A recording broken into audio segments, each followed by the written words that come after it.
Hello, everyone. Welcome to the CanadaGuns Talk Show, episode 47. Anyone want a free nade launcher? Anyone? Anyone? I am your host, the Crover, and here with us today is just another person. Yeah, just me. Hello, everybody. Just you. Yeah, and Elixir is at work, I think, and Crazy is sleeping because he's a little baby that had to get up early. And Adriel is with a buddy watching. So if Adriel, you would care to write on the side chat that you are indeed watching, that would be highly appreciated so that we know we're not just the two of us sitting here. Oh, nice. We got Cricket and we got Deeves in the side chat. Oh, yeah. That's right. But yeah. What you've been up to, man? Let's talk about what we've been up to, because this is going to be a short episode. I can already tell. Sure, you bet. Last weekend, I went and attended the Furlachi Handgun Fundamentals course in Bonnieville. That's put on by the guys from Slamfire Radio. So Adriel was out there, Trevor and Matthew. They were on the show last week, if you remember. It was good. Day one was their Handgun Fundamentals course. So groups shrinked up a little bit. They fixed my grip. The guy I was normally training with, he used to say the finger like that. If it works for you, fine, do it. And I played with it a lot, knowing that my fingers should be underneath more. But I could always shoot a tighter group this way. Now that is fixed. I can shoot way tighter groups. They fixed my bad habits. I'm working around the muscle memory for that.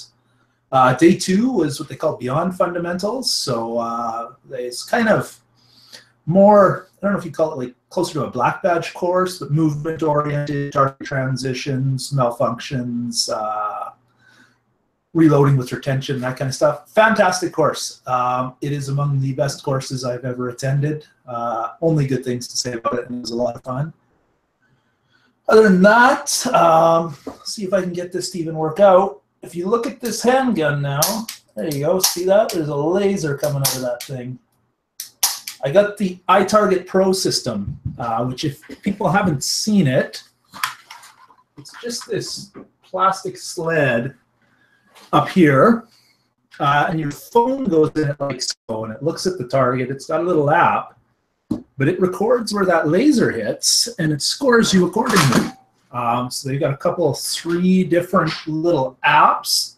I'm just using the Bullseye one right now. But you set the distance, set your target range, and I put it beside my TV, and you can sit there and bang off shots with TV. It scores them for you, shows your misses. You can see if you're pulling a shot. Great little tool, actually. I'm really impressed with it. Other than that, we were talking about AR builds. I'm still waiting on the forend, that lightweight forend, for my 18-inch I'm building.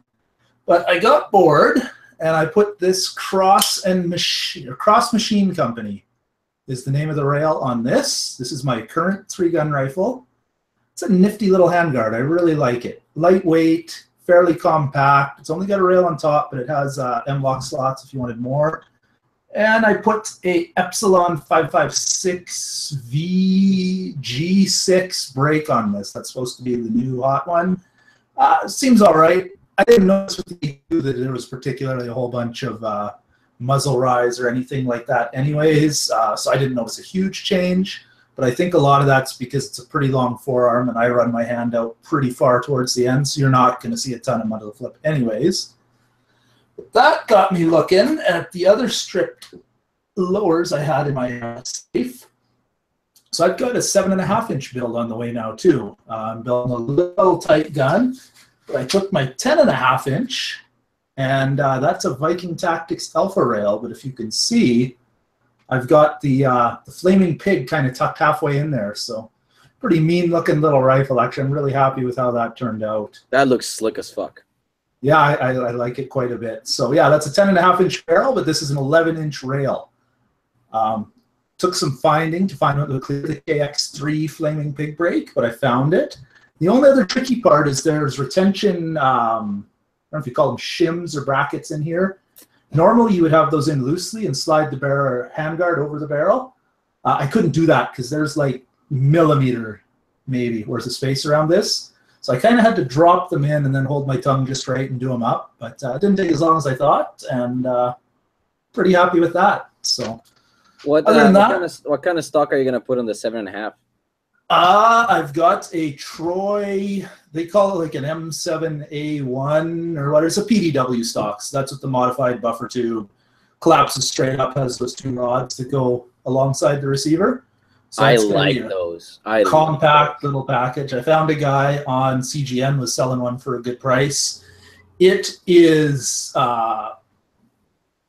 what's the color I'm thinking? It's like Coyote, Flat Dark Earth, I think they call it. The rest of my stuff's black, so I'm debating whether or not I'm just going to paint that furniture, take it over to the powder coat shop, and get them to do the bits. It's just a couple pieces. Or maybe, come on, Durco. I might do the whole rifle too. I was actually looking into how to do Cerakote myself, and it doesn't seem like it's too hard. Is it baked on?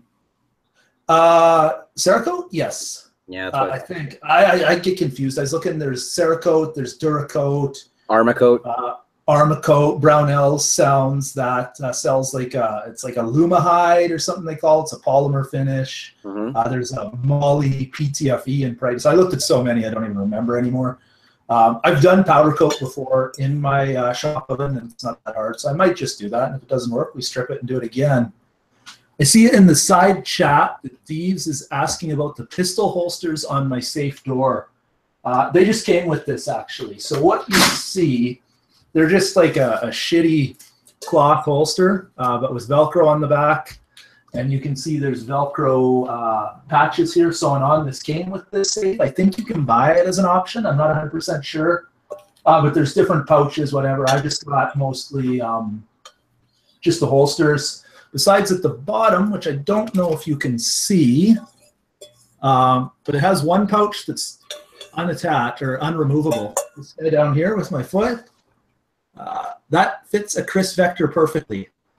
So it's sitting in there. There's a holster for that even, which is kind of interesting that it worked out that way. I don't think that's what they designed it for. But it's about all I was up to. I went to the range and got lightning and thundered out. I was playing with my Glock 21 with that laser on it. When it gets all misty, that laser looks really sweet. You can see it cutting right through the mist as a solid beam. That's for the operator. Yeah, it was still not 100% sold on the Glock platform, but that thing is a good shooter. Feels a little weird in the hand, but puts the bullets where I want it to. So that's a good thing. Anyhow, what were you up to? That's about all I did. Well, I didn't do much. I did go to the range on Saturday. That was lovely. A couple of Redditors came out. Met a new guy that from Reddit that hasn't come out before. Really nice guy. If he wants to say hello at some point, he's welcome to leave a comment and identify himself. I won't out him, so to speak. And yeah, we started off with at the trap range. Unfortunately, the highway up to the range was absolute dog shit on the way up. So it took me a good hour and a half. Oh no, actually like an hour to get out there, where it usually takes half. So it took twice as long. And once I did get out there, we shot a couple of rounds of trap with the voice, and we had a blast. It was funny because about a year ago, I took out this other Redditor for the first time trap shooting, and he loved it so much he got really into the sport and has made it to competitions. I think he made it to provincials. Nice. Yeah, he looks the part now. He has I think he's got a vest, and he's got his fancy over-under, some Italian obscure gun maker gun, a couple of grand, fit to him, race comb, offset stock, and the whole shebang. Practically shoots itself. Yeah. Yeah. The thing is a beauty of a gun. And when we got there to the range, he was pissed, like pissed. And I asked him, buddy, what's wrong? He goes, I fucking shot 24 out of 25. I go, well, shit, man. That's rough. No, that's terrible. That's terrible. Why'd you even show up? When we started shooting, every time he'd miss, and he continued to miss throughout the day, he just cursed up a storm. He like, fuck, I fucking missed that stupid thing. I saw it and I didn't do this and I didn't do that. And meanwhile, I'm just shooting with my left-handed wingmaster, which, by the way, I'm never giving you. Never. Never. You keep saying that. Someday you're gonna need money. All right, not that gun. I might sell the left-handed 1100. I ain't never selling that left-handed wingmaster. I have never seen another one of those. I've already got a left-handed 1100. I know, but so you can't Don't need that. You can't have the 870, man. Wait, I was shooting the 870, having a blast. The thing's got like a 32 inch barrel with a full choke, so it's pretty good for trap. And every time I'd miss, because I did miss. I shoot trap every couple of months whenever the guys are like, come on, let's go shoot trap. I'm like, hey, let's go shoot trap. I did, however, tie him, my competitive buddy. I tied him on one. On the last round, I tied him, and he was like, fuck, I want to get another fucking token so we can go fucking make a tiebreaker. I'm like, dude, I'm happy with my 23 out of 25. Happy. Have you shot trap, Janner? Of course, right? Oh, yeah, you betcha. I've got, well, I mean, it's not the same thing, but I've got hand thrower with spring-loaded thrower and even one of those fancy electrons, too. So, yeah, it's a lot of family gatherings. We'll just get everyone to bring over the shotguns. I mean, a couple cases of shotgun shells, a couple cases of clay. That's a pretty affordable and entertaining way to spend the weekend, for sure. Fuck yeah, it is. Have you been to a trap range, like a proper trap range? Yep. Yeah. Yep, there's one out by my in-laws' place. I don't think I'm allowed there anymore. Did you bring a short barrel? Yeah, you can't have a barrel shorter than 26 inches. You can only load one round at a time. And absolutely no tactical-looking shotguns allowed. So I do have an over-under that I use for that, but I get why the rules exist, and I also think it's stupid, and I will spend my money elsewhere. Yeah. There was who the fuck was it? I think it was Moose or Quick Dub. They said that they went, or maybe it was Chef Boyo. He was on IRC, and he was talking about how he went to his range's trap range with, I think, a grizzly, one of the 12.5-inch grizzlies. Oh, that was Muzz. Yep. And I'm sorry, Muzz, I'm telling your story, but fuck you.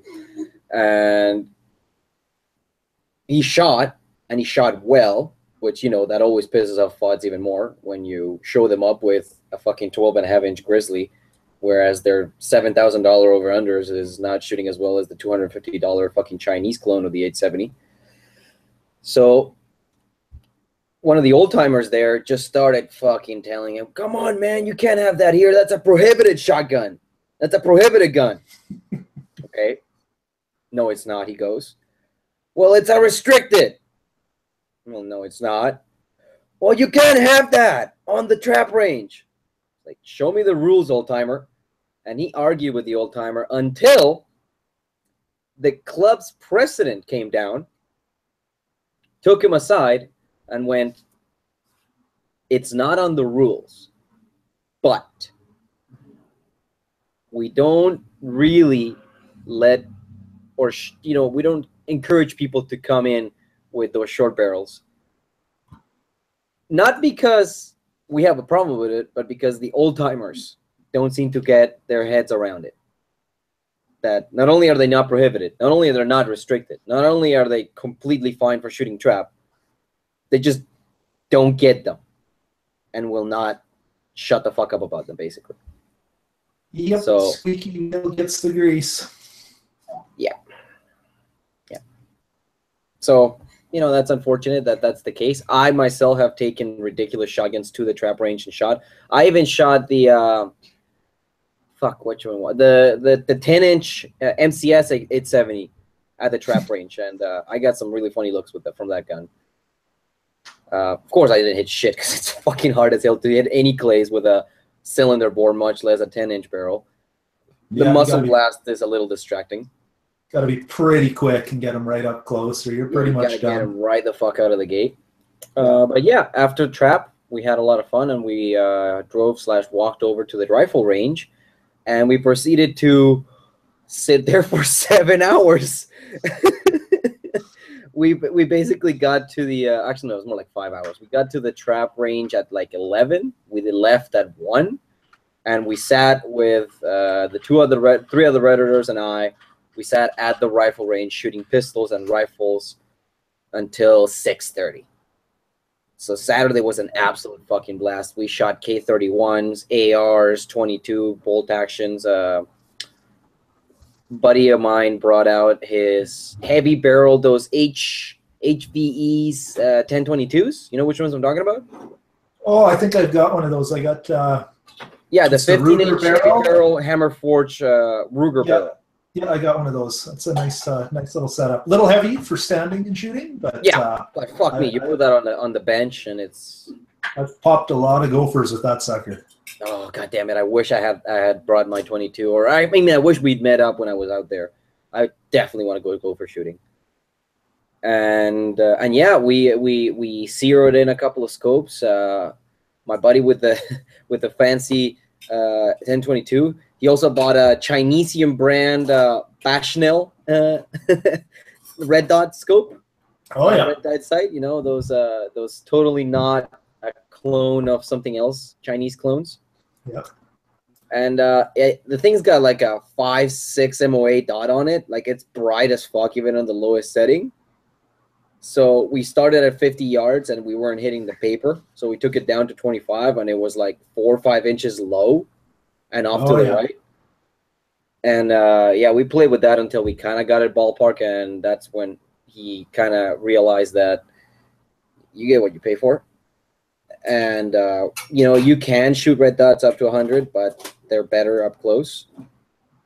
A lot of that will depend on your field of view and the size of your dot. Mm-hmm. Most of mine I run a 2 MOA dot for that specific reason. Yeah.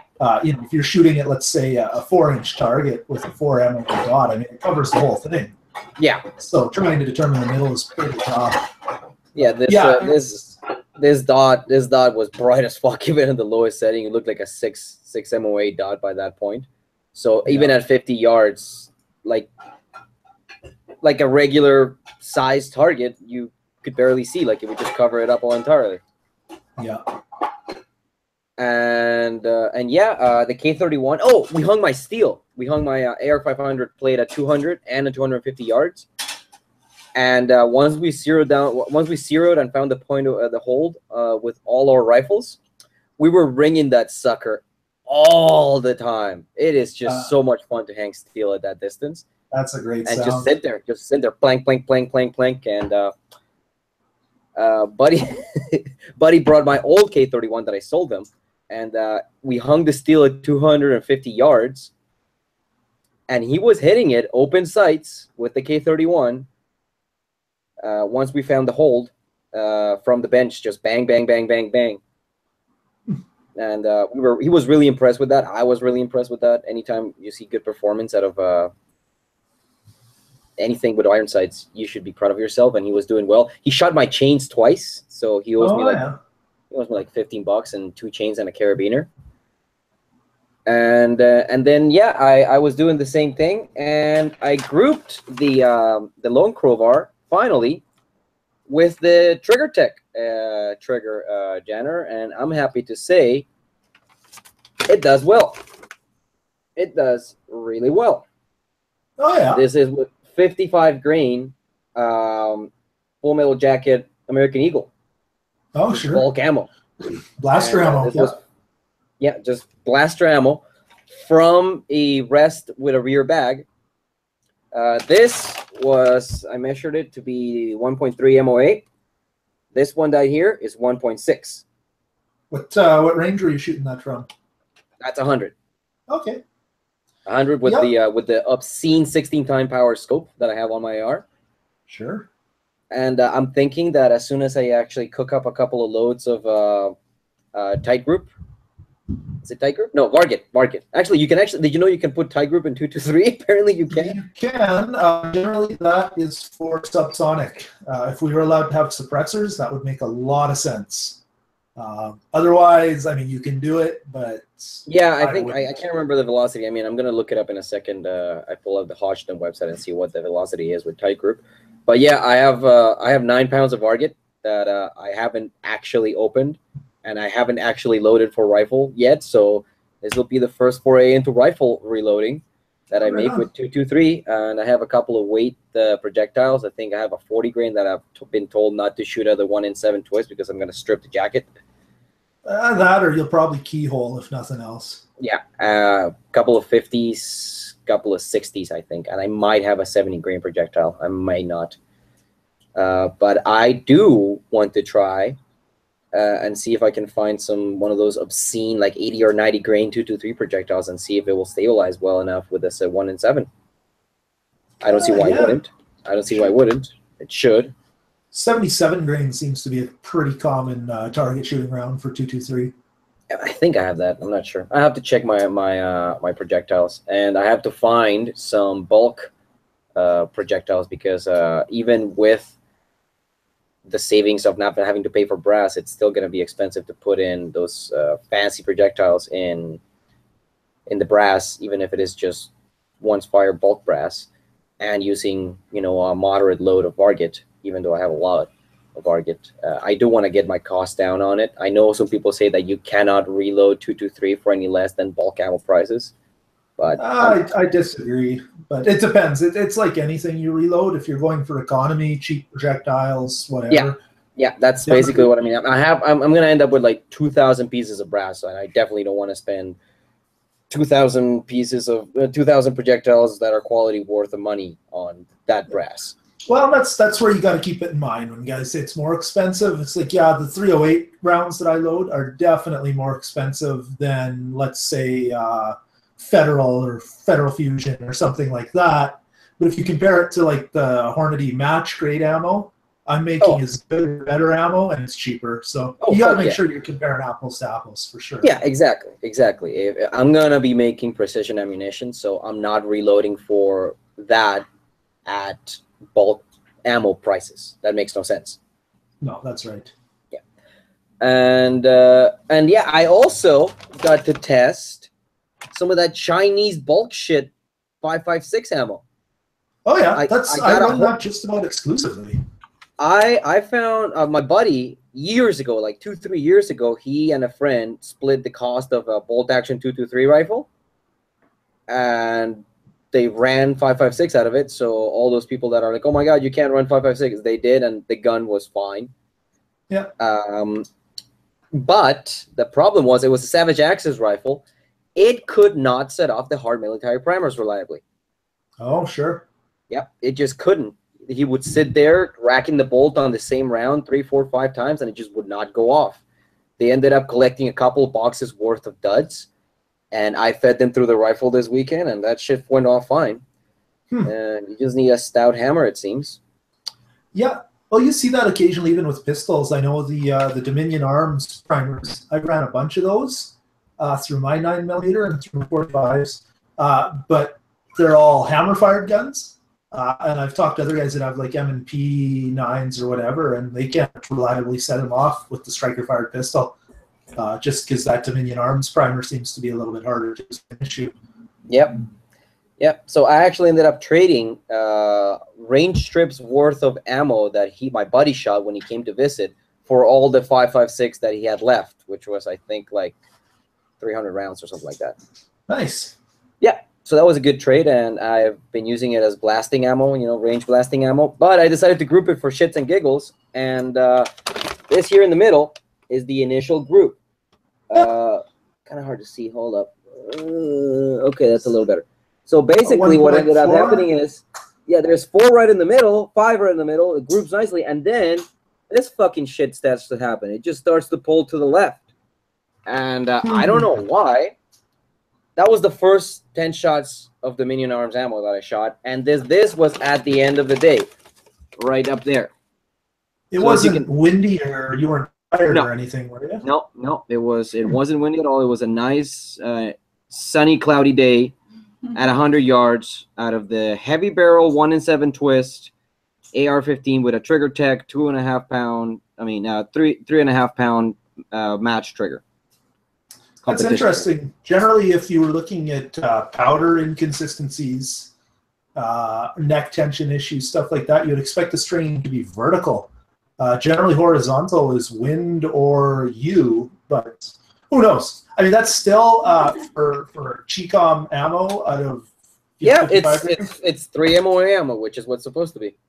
Yeah, I run actually. I've got 4 or 5 cases of that Chinese surplus, and that's all I run for 3-gun, and I've never had issues hitting nothing with it. So yeah, no, I mean, point of impact. Like I didn't even change the scope or anything. That's 5.5. That's American Eagle. That's the 5.56 Dominion. Yeah, and they basically have the same point of aim except that weird fucking left-hand spread. Because as you can see, I can shoot dead on when I have to. Yeah. And that shit just went to the left for some reason. No idea why. I found with a couple of my rifles, that Chinese stuff, I was getting about 1.25 1.5-ish seemed to be the average grouping at 100 yards. And the stuff, again, semi-auto guns, so not particularly known for tight tolerances and accuracy. With my hand loads tuned right up, I could get it just shy of 1 inch. So if a guy's getting, not even double with, cheap, dirty ammo, that's pretty good in my opinion. Yeah, you know what? For range blasting ammo, for 3-gun ammo, where you're just volume shooting, who the fuck cares? Buy that shit. That's I mean, that's what was so appealing, because you could buy that 5.56 Dominion Arms ammo, surplus ammo, was part of those buy one case, get the second one half off or shit like that. Oh, sure. So that's why my buddy ended up buying that, because he got 3 boxes of that, 3 cases of that stuff, and one of them was free.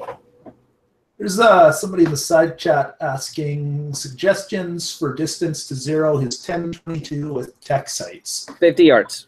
That's what I'd say too, and that's what Deeves has said as well. 50 yards is generally what I put. Unless you have the smaller rear aperture blade, 50 yards is all you need, because it's grand style sights, and you can order different size apertures for the rear and different size front post. If you're really going to try to go for precision with just irons, you can order a small front post and a smaller aperture for the back, and that's when you can start pushing it. But one thing I'd throw out there for consideration, if you plan on attending a Maple Seed event, I would recommend you zero it at 25 meters, because that's the distance they usually shoot at. So if you're looking to qualify for your rifleman's patch or something like that, 25 meters would make more sense. But 50 is generally where most people would put that. Yep, I had tech sights on a 10-22 once, and they did the job. Keep in mind, it's 22 LR. It's a semi-automatic rifle. And if you haven't fucked with the trigger, 10-22 triggers aren't the best thing in the world out of the box. So don't expect to have one whole groups, even though you just upgraded your sights from bone stock 10-22 sights, which are probably the worst sights ever, to tech sights. Yes, you're going to do better, but you're not going to see magic results, right? Yeah, you're not going to get magic results out of it. Yeah. Speaking of iron sights, I took that VZ58 out. I decided to shoot it. See if I like it. The iron sights on that are really good. I got a 6-inch steel plate out at 100 yards. I was ringing that all day, no problem. Yeah, those rifles, and they're soft shooting, eh? They're soft. The only real complaint I have is that trigger is complete dog shit. It's a striker fire, man. Well, that's not what bothers me so much. Like that, it feels like a striker fire gun. The reset on it, you basically have to let it all the way out before it'll reset. That is a good segue into I sold that Geissele. I sold that Geissele super single action enhanced trigger 2-stage because the reset was ridiculous on it. For those of you that don't know, Geissele offers their non-adjustable super single action enhanced trigger for the low price of like $380 before taxes. So it's like a $400 trigger. And I'm gonna be honest, the Trigger Tech trigger 2-stage does better. Why? Because the reset on the Geissele is obnoxious. You have to go all the way back after pulling to the first stage. It's a full reset. That doesn't make much sense. I know, well, it's not the same trigger. That Super 3-gun Geissele I have. The reset, well, that was yours too. Yeah. The reset is like nothing on that thing. It's nothing. I mean, it's a single stage trigger, sure, but the travel on it is nothing. What do you think? It's like 2-3 millimeters tops. Oh, I don't know, but I haven't shot it yet because I don't have the handguard on that rifle. I don't feel like swapping the trigger out. I've got the Trigger Tech single stage adjustable. That thing makes the Geisley look like a Glock or something. It's so much tighter still. It's almost too tight, I think. I'll wait to see if I'll shoot it. But for the price, I'm ready to call it. There is no reason to go above the Trigger Tech. If you're looking at a Geisley and you're looking at a Trigger Tech, just go with the Trigger Tech. I mean, that's what I'm gonna say. It's my opinion. If somebody else has a different opinion, that's their opinion. But for the price, I mean, the performance, how tight it is. It's a trigger pack, so you don't have to deal with trying to put together the trigger into your lower if that's not your thing. If you're just not that, don't feel comfortable fucking around with pins and springs and shit. You can literally rip out your old trigger. You don't have to figure out how. You just pop the pins and take out your old trigger out of your lower, and you drop in a trigger pack into your lower. You crank down 2 set screws, and you are ready to rumble with the trigger flex. Yeah, I really like mine.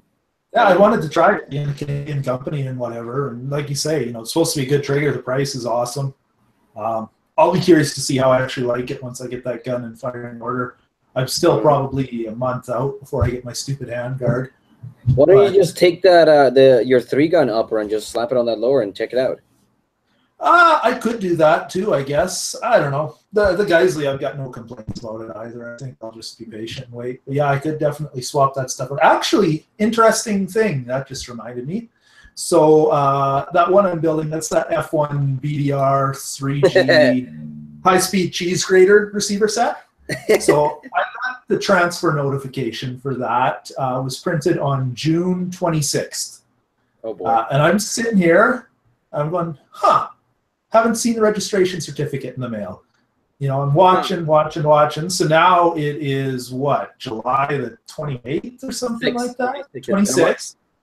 Yeah, so I phoned them yesterday and said, hey, just curious, I haven't seen my registration certificate. Could you tell me if it's printed, if there's a holdup, what's going on? And they said, oh, that's interesting. We printed it on June the 29th. You're telling me you don't have it? So lost in the mail somehow, I guess.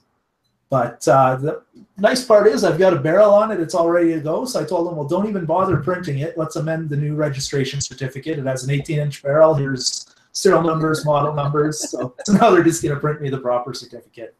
Yeah, and those for those of you that don't know, if you're new to restricteds and to AR-15s, if you change your barrel length, you are actually supposed to tell your local CFO the new barrel length.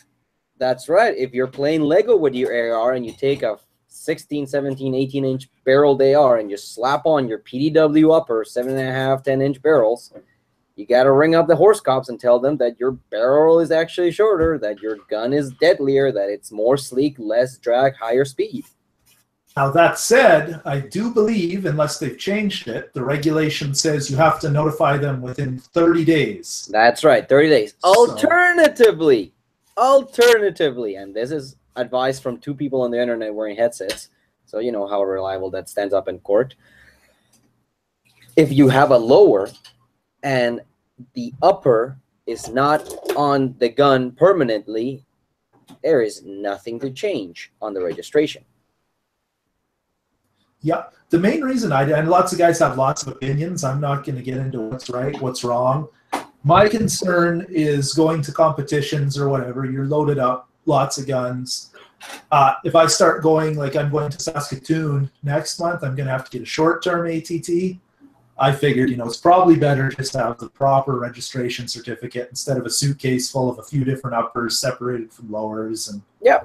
Just seems like a conversation I don't want to have with the police. Economically speaking, it would make way more sense for me to have one lower and 4 different uppers. But I don't like swapping stuff around. I'd rather just have 4 rifles ready to go. Look, that nowadays with the prices for AR-15s, which by the way, kids, get into it. Get into it. PSA. Buy that Aero Precision $200 combo, stripped upper and lower, and you're home. You're into you can the get AR now. Like that M&P2 came out and it was $6.99 or whatever. Yeah. The PSA, which is it's a budget brand AR, but you can pick up one of those for like 520 something bucks. That's right. Complete AR-15, cheaper than an Norinco. You can get a U.S. made M4 pattern AR-15 rifle for cheaper than the Chinese clones. Yep. So it's time, folks. If you haven't gotten into the restricted game, you got your R-Pal, you've been sitting around waiting for Trudeau to drop the ban hammer on them. Fuck that. Just buy the lower. Buy the lower if you don't want to, or buy the whole rifle and play Lego. That's what I did. I bought myself a full rifle, found out what I didn't like, and now the only thing that's original from that original Colt M4 is the lower, I think. And the bolt, actually. Yeah.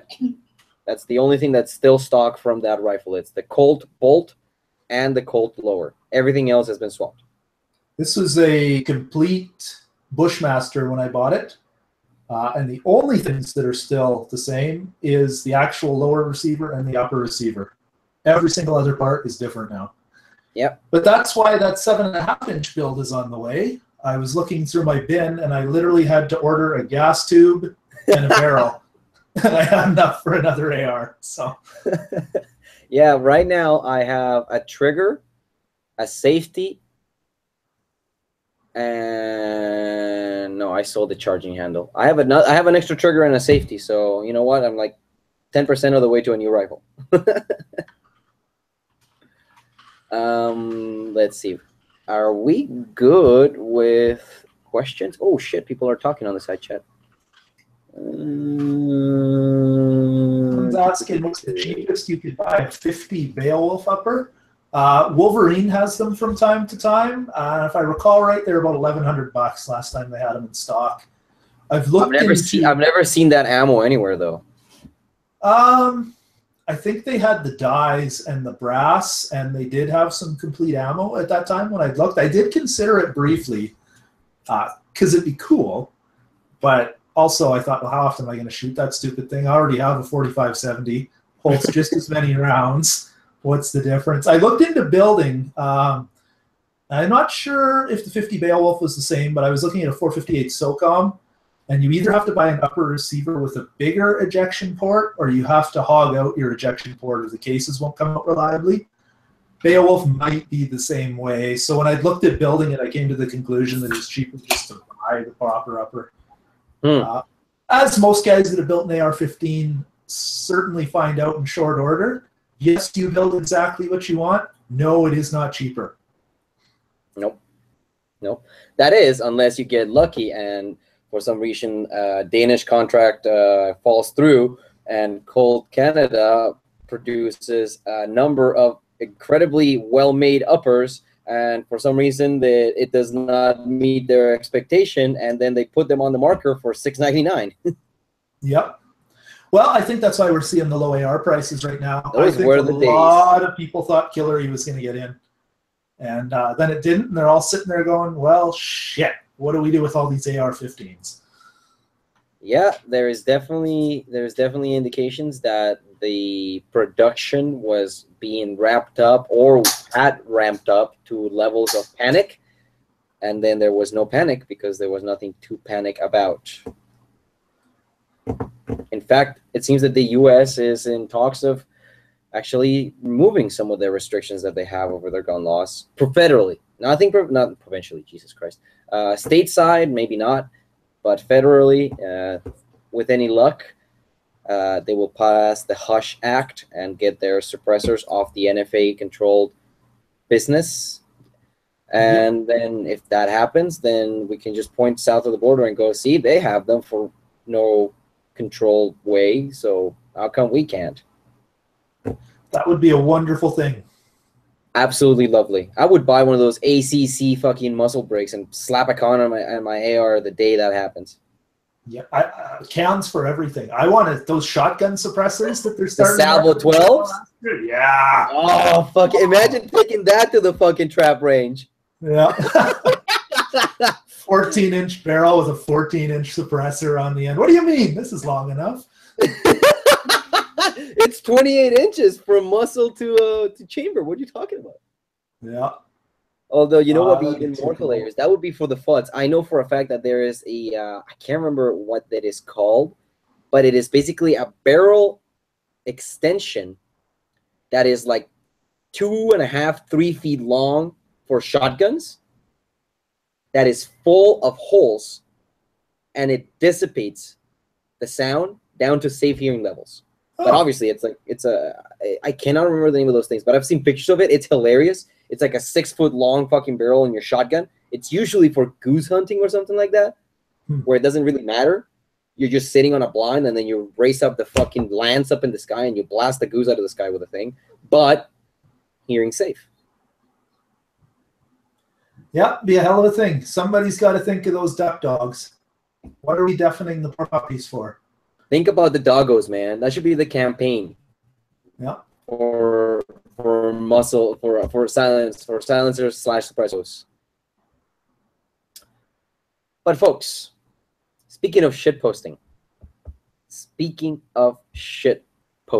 there has been indications of a certain misplacement of police resources. Has anybody heard about that? Anybody seen this kicking around? Anyone? Anybody know about this? Apparently, the RCMP lost a grenade launcher. It's been found, unfortunately, but for a short period of time yesterday, the RCMP lost a grenade launcher. Actually, it's not a grenade launcher. My bad. It's a less lethal multi-launcher. It's totally not a grenade launcher, right? That's not what that's for. I mean, they call it an AKA a grenade launcher, but you know what? It's totally not, and it totally didn't get lost along with a full case of ammo or, pacification of unruly individuals or such. Yep. They also lost totally not a Stingray. Yeah, that controversial. I saw a figure once for what those cost, and it is disgusting. If the article, and I saw it in a couple different places, if it's accurate, that sucker is like $450,000 to buy a Stingray. Whoops, we left the tailgate open, boss. We lost the grenade launcher and the Stingray. Whoa, fuck! Yeah. We'll just have to look for the fake cell phone tower put up somewhere. Well, there's not a cell phone tower there. Yeah. Quasi-legal monitoring device. Quasi-legal. Whether they actually own or not. Totally. Also, in other news, the LASK is totally sticking it to the RCMP, so to speak, in their awesome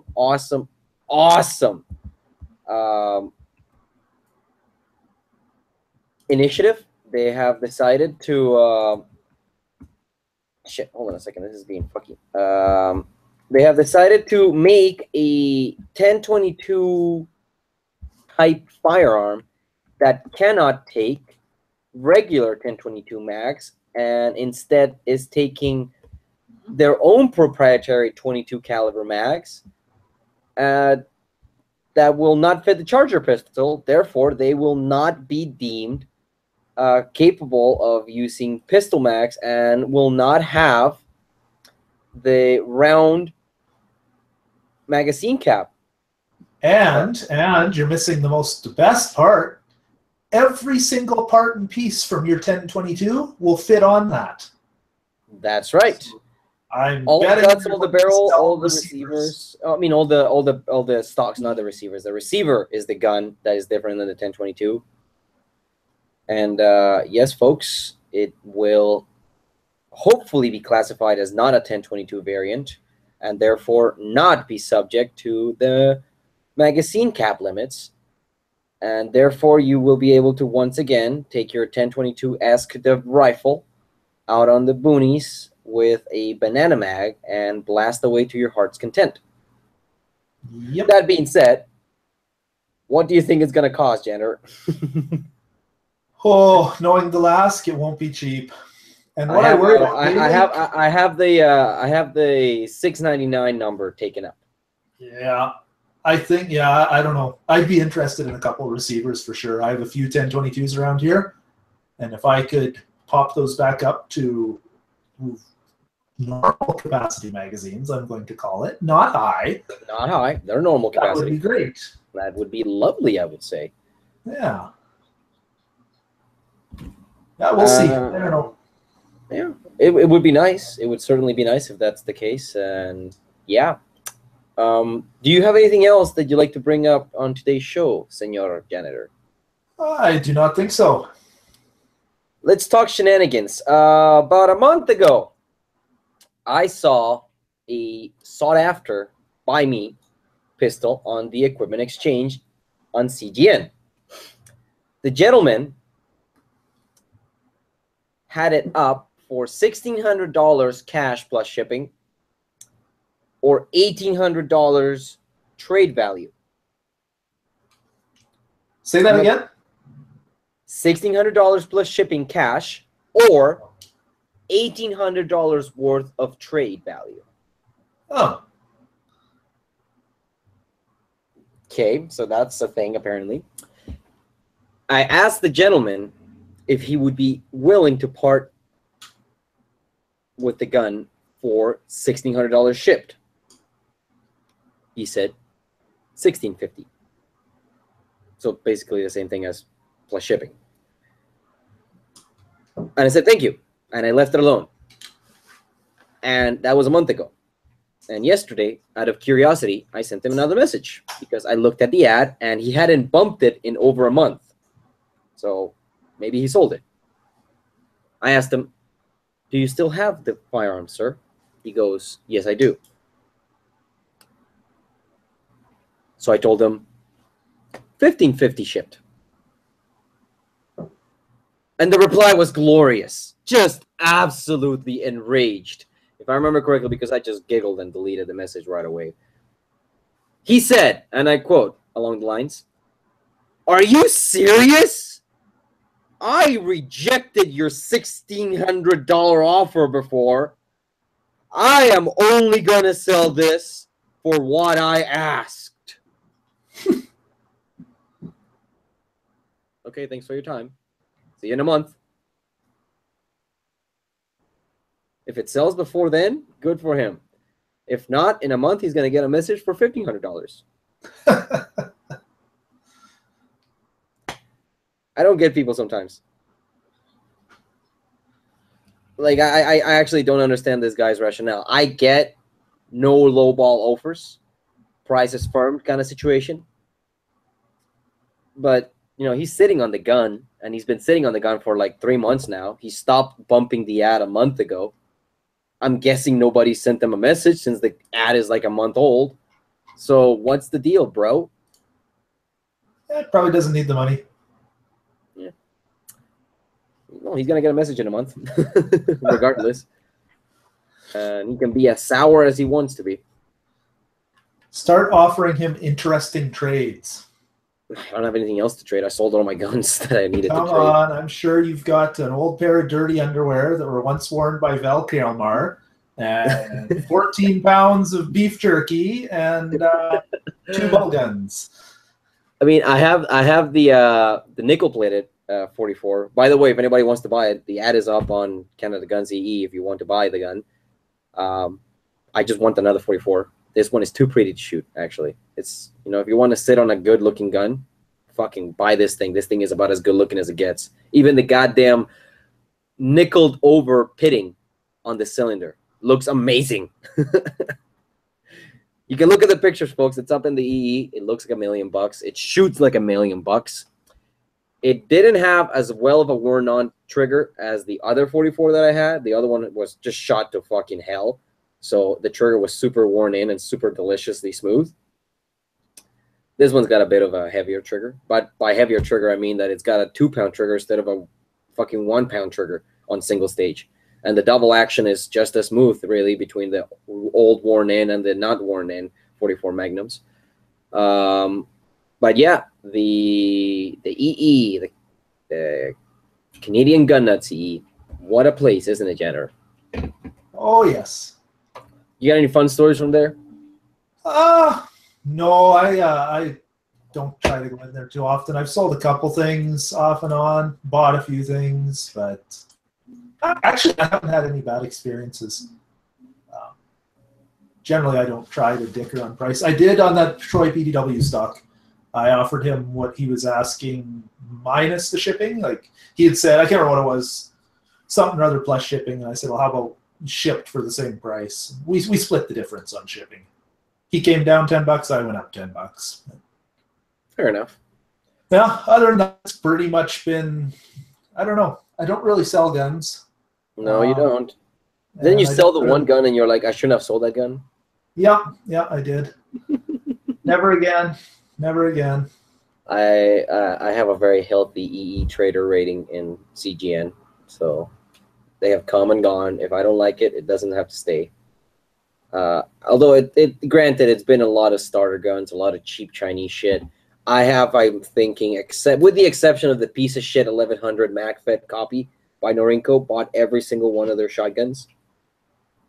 I bought the Outlaw. I bought the 1887 clone. I bought 2 different types of Grizzlies, the 8.5-inch barrel and the 12.5-inch barrel. Have I bought any other Dominion Arm shit? I don't know. But yeah, I've sold and bought a bunch of stuff.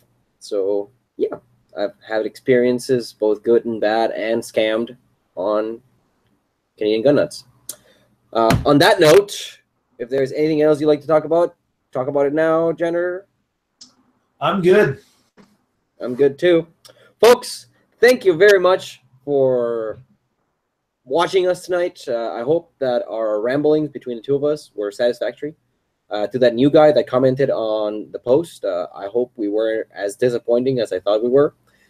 And I'll see you guys in 2 weeks. Jenner, say goodbye. Goodbye. Goodbye, everybody. And the after show will be on in 3, 2, 1.